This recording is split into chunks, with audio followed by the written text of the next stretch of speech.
Hello guys, আসসালামু আলাইকুম। আশা করছি সব ভালো আছেন। আর আশা করি থাম্বনেল দেখেই বুঝে গেছেন আজকে কি নিয়ে আলোচনা হবে। আজকে আমরা ডিম ক্যান্টেলিং করব, কোন ডিমের মধ্যে বাচ্চা আসছে আর কোন ডিমে বাচ্চা আসে নাই। আর এই ডিমটা হাতে নেওয়ার কারণ হচ্ছে আমরা প্রতিদিন 2 থেকে 3 বার আমরা ডিম গুঁড়িয়ে দিতে হবে। সেই জন্য আমরা এক পাশে 1 আর অপর পাশে 2 লিখে রাখছি, যাতে আমাদের সুবিধা হয়। আর এই 2টা লাইট আছে, আর তার সাথে একটা ফ্যান আছে। আর 2টা লাইট আমরা কন্ট্রোলার দিয়ে সেট আপ করে রাখছি। আর ফ্যান 24 ঘন্টা চালু থাকবে, ওইটা হচ্ছে ডিসি ফ্যান, 24 ঘন্টা চালু থাকবে। আর ডিম উলট পালট করে দেওয়া শেষ হয়ে গেলে আপনারা সাথে সাথেই ঢাকনা লাগিয়ে দিবেন।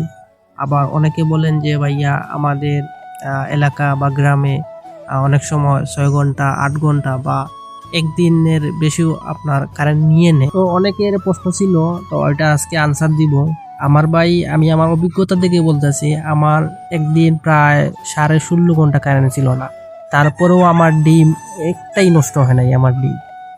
তো আসলে আবার একদিনের বেশি হয়ে গেলে আবার হয়তো সমস্যা হতেও পারে। তো এবার চলে যাওয়া যাক ডিম ক্যান্ডেলিং কিভাবে করবেন। আমি একটা ফোন নিয়েছি, আর অন্ধকারে ওইটা দেখতে হবে। আর ওই ডিমের মধ্যে আপনার বাচ্চা আসছে, কারণ ওইটা পুরো সাইড ব্লাড হয়ে গেছে, আর নিচে যে অংশ থাকে ওইটা আপনার ফাঁক দেখা যায়, তার মানে ওইটাতে বাচ্চা আসছে। আর এখন আমরা আরেকটা ডিম নিব যেটার মধ্যে বাচ্চা আসে নাই। সো ওই ডিমটা আমি নিয়েছি। আর ওই দেখেন, ওই ডিমটার মধ্যে কোনো বাচ্চা মানে দেখা যাচ্ছে না।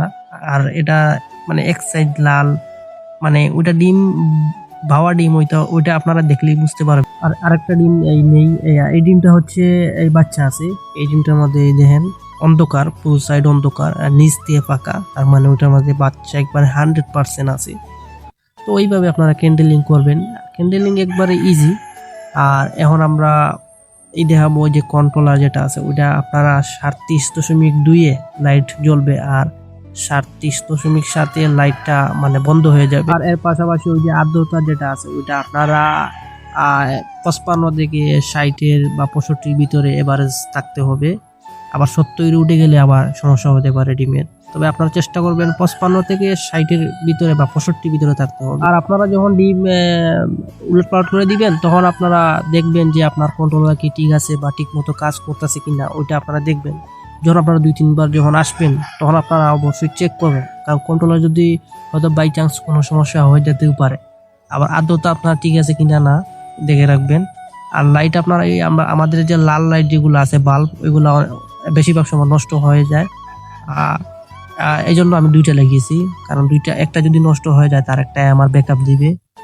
আর এরকম অনেক বহু খামারির আছে, যেমন লাইট একটা লাগিয়ে রাখছে, ওইটা আপনার ধরেন রাত্রে নষ্ট হয়ে গেছে, তো পুরো রাত মানে তাই আপনার ডিম তাপ পায় নাই। আর আর্দ্রতা আপনার বেড়ে গেছে 90-100। এই জন্য আমি 2টা রাখছি, কারণ একটা নষ্ট হলে আরেকটাই ব্যাকআপ দিবে। আর আপনারা এই 28 দিনে তো হাঁসের বাচ্চা ফুটে, আপনারা এই 25 দিনের কালো আপনারা এই যে পানি দিয়ে দিবেন। পানি দেওয়ার কারণ হচ্ছে আর্দ্রতা আপনার মানে বাড়বে। আর্দ্রতা আপনার এই পানি দিয়ে দিলে আর্দ্রতা আপনার